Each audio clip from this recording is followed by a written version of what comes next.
வணக்கம் தேவிகா. திருச்சி சர்வதேச விமான நிலையத்தில் கஞ்சா வழக்கில் முக்கிய குற்றவாளி கைது செய்யப்பட்ட சம்பவம் பெரும் பரபரப்பை ஏற்படுத்தியுள்ளது. அதாவது திருச்சி சர்வதேச பன்னாட்டு விமான நிலையத்திலிருந்து துபாய், சிங்கப்பூர், மலேசியா, இலங்கை உள்ளிட்ட முக்கிய நாடுகளுக்கு தினசரி விமான சேவை இயக்கப்பட்டு வருகிறது. இந்த விமானத்தில் வரும் பயணிகள் தொடர்ந்து கஞ்சா பொருட்களை கொண்டு வருவதும் அதை பறிமுதல் செய்வதும் தொடர் கதையாக இருந்து வருகிறது. இந்த நிலையில் முக்கிய குற்றவாளி கஞ்சா வழக்கில் கைது செய்யப்பட்ட சம்பவம் பெரும் பரபரப்பை ஏற்படுத்தியுள்ளது. அதாவது போதைப் பொருள் இல்லாத இந்தியா என்ற தொலைநோக்கு பார்வையின் அடிப்படையில் போதைப் பொருள் குற்றவாளிகள் சட்டத்தின் முன் நிறுத்தப்படுவதை உறுதி செய்யவும் தனது உறுதியான முயற்சிகளை போதைப் பொருள் கட்டுப்பாடு பணியகம் தொடர்ந்து செய்து வருகிறது.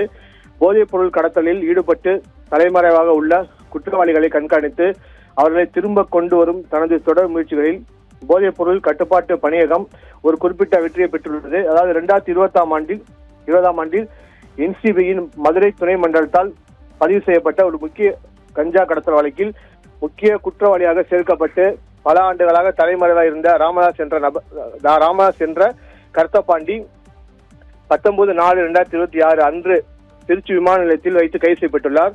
தமிழ்நாட்டில் நாகப்பட்டினம் மாவட்டத்தில் பிப்ரவரி 2020 இடைமறிக்கப்பட்ட ஒரு சரக்கு லாரியிலிருந்து சுமார் 661 கிலோ கஞ்சா பறிமுதல் செய்யப்பட்ட வழக்கு இதுவாகும்.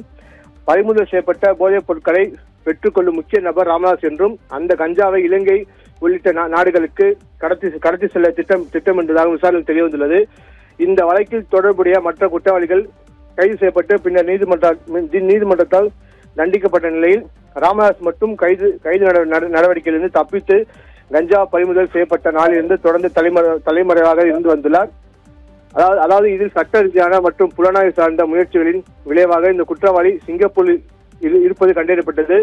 சர்வதேச ஒத்துழைப்புடன் இந்த குற்றவாளி நடமாட்டம் தொடர்ந்து கண்காணிக்கப்பட்டு வந்தது. இந்த நிலையில் திருச்சி விமான நிலையத்தில் வந்து இறங்கியதும் உடனடியாக கைது செய்யப்பட்டார்.